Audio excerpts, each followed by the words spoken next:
One of the other things about weather variability, Joel, is it's easy to talk about snow and cold, but precipitation on the wintering grounds, and you talked about riverine systems.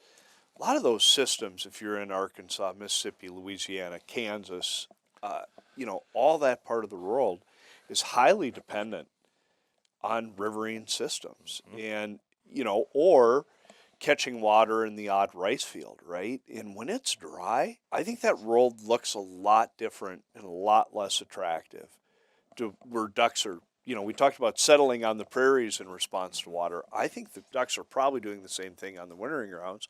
And if there isn't that sort of free distribution of water, I think it's hard for those ducks to settle into them.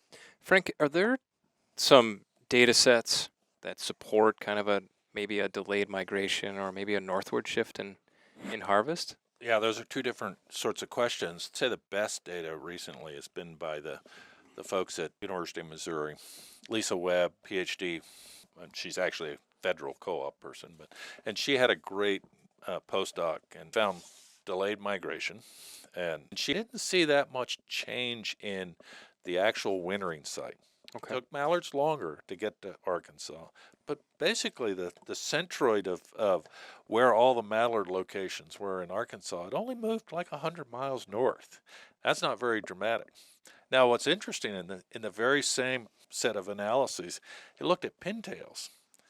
And a moment ago, John was talking about rice agriculture, and we've seen the dramatic shift in rice agriculture. Less rice in Louisiana, way more rice in Arkansas.